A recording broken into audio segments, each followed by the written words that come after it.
4월 7일 금요일 오늘 묵상하게 될 말씀은 마태복음 27장 45절에서 56절입니다. 오늘 묵상 말씀에서는 예수님의 죽음이 소개되고 있습니다. 겟세마네 체포, 공회의 신문과 재판, 총독 간정으로 이송, 총독의 심판과 재판, 군병들의 고문과 핍박, 십자가에 못 박힘 등 이 모든 사건이 대략 12시간 안에 긴박하게 벌어졌습니다. 마태는 예수님이 십자가에 달리신 후 조롱을 당하신 장면과 제6시부터 9시까지 있었던 신비로운 사건을 보고하며 예수님이 운명하는 시간을 제9시, 즉 오늘 시간으로는 오후 3시라고 밝힙니다. 마가복음에 예수님이 제3시에 십자가에 못 박혔다라고 기록된 걸 보면 운명하신 제9시까지 6시간을 십자가에 매달려 계신 것을 볼 수 있습니다. 제6시가 되었을 때 온 땅이 어두움에 임하여 제9시까지 계속됩니다. 그러던 중 예수님은 십자가 위에서 엘리 엘리 라마 사박다니라고 외치며 절규하십니다. 이 외침은 예수님의 마지막 기도로 보는 것이 매우 적절합니다. 강야 시험 기도로 시작하신 예수님의 사역이 이렇게 기도로 마무리되는 것입니다. 여기서 엘리는 히브리어로 나의 하나님입니다. 그러나 사박다니는 아람어로 어찌하여 나를 버리십니까? 입니다. 뜻밖에도 예수님의 마지막 기도 내용은 자신을 버리신 하나님 아버지를 향한 호소입니다.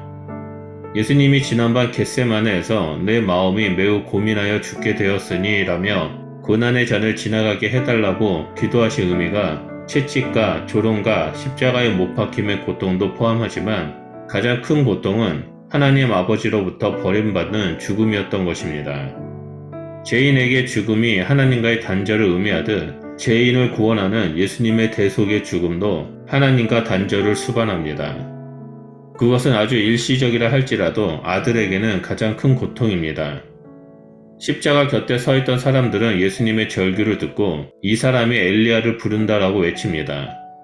그들은 엘리와 엘리야를 혼동한 것입니다. 그때 그 외침을 들은 사람들 중 하나가 급히 해면을 가져다가 신 포도주를 적셔 갈대를 달아 예수님으로 하여금 마시게 합니다. 당시의 군병들은 잔혹한 처형식을 맨정신으로 감당하기 어려워 을의 술을 지참하기도 했습니다. 그러자 남은 사람들이 정말 엘리야가 와서 예수님을 구원할지 지켜보자며 그의 행동을 가로막습니다. 마태는 예수님이 십자가상에서 하신 말씀 중 엘리 엘리 라마 사박다니만 소개합니다.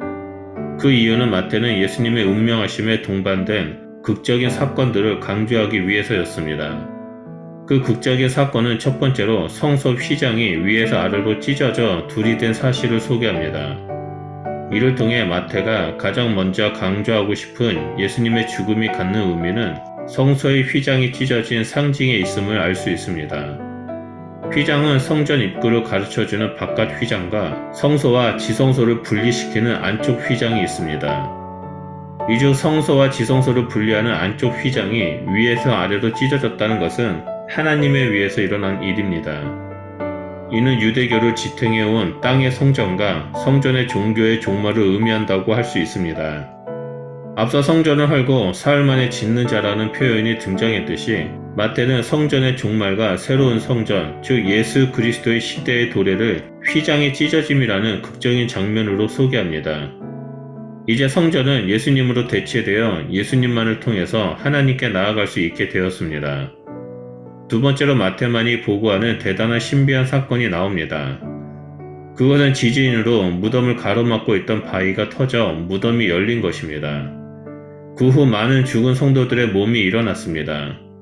그들의 부활은 예수님의 부활 이후에 발생합니다. 여기서 그들은 예수님의 이전에 죽은 의로운 자들일 것입니다. 더욱이 마태는 예수님의 부활 때 부활 성도들이 예루살렘 성에 들어가 많은 사람에게 보였다라고 진술합니다. 이 사건은 지금 운명하시는 시점이 아닌 이틀 후의 사건을 기록한 것입니다. 죽은 자의 부활은 다만 그들만의 사건이 아닌 예수 안에 있는 모든 자들에게 허락된 약속입니다.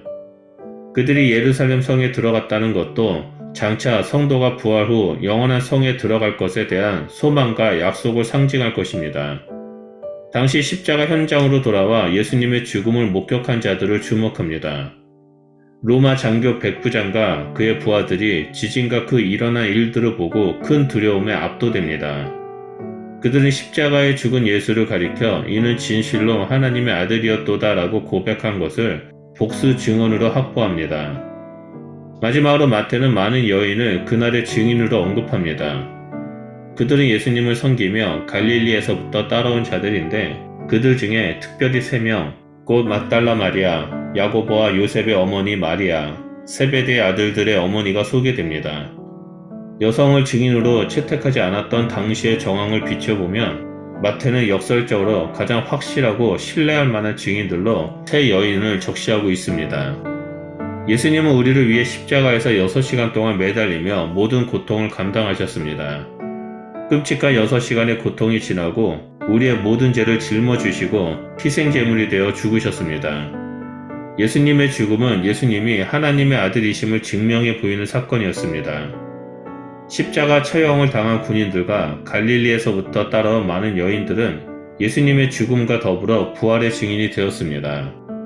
이들의 헌신을 통해 복음은 전 세계에 퍼지고 우리에게까지 전해졌습니다. 복음을 통해 예수 그리스도의 죽음과 부활에 참여하게 된 우리 역시 이 땅에서 예수님의 죽음과 부활의 증인된 삶을 살아야만 합니다. 아직도 우리 주변에는 예수님을 모르는 이웃들이 있습니다. 또한 도움이 필요한 연약한 자들은 우리가 전할 복음을 기다리고 있습니다. 우리는 예수님만이 부활과 생명 되심을 전해야 합니다. 증인된 우리가 이 땅에서 그리스도인으로서 살아가면서 복음을 전하는 자가 되길 소원합니다. 최소한 하루에 1명이라도 그들을 찾아가 소망 되신 예수님을 전하고 생명과 부활의 길에 참여하도록 초청하는 주의 제자가 되시길 예수 그리스도 이름으로 축원드립니다. 기도하겠습니다. 하나님, 우리가 말씀을 묵상하면서 하나님께서 우리를 얼마나 많이 사랑하셨는지, 또한 예수님께서 우리를 구원하시기 위해서 어떠한 희생을 겪으셨는지를 아버지 보게 해주셔서 감사드립니다. 예수님의 제자들이 예수님의 죽음과 부활의 증인이 되어 온 세계에 복음을 전했던 것처럼 우리 역시 이 땅에서 예수 그리스도의 죽음과 부활의 증인이 되어 우리 주변에 있는 사람들에게 복음을 전하는 자로 서 있기를 소원합니다. 우리가 이 땅에서 예수 그리스도의 부활의 증인이 될 수 있도록 우리에게 날마다 성령의 충만함을 허락하여 주시옵소서. 그래서 성령에 힘입어 아직도 예수님을 모르는 자, 또한 도움이 필요한 자들을 찾아가 예수님을 전할 때 그들도 복음을 듣고 부활과 생명의 길로 나오는 일들이 일어날 수 있도록 역사하여 주시옵소서. 우리를 통해 이 땅 가운데 복음이 확장되길 소원하오니 하나님 우리를 사용하여 주시옵소서. 감사드리며 예수 그리스도 이름으로 기도드립니다. 아멘.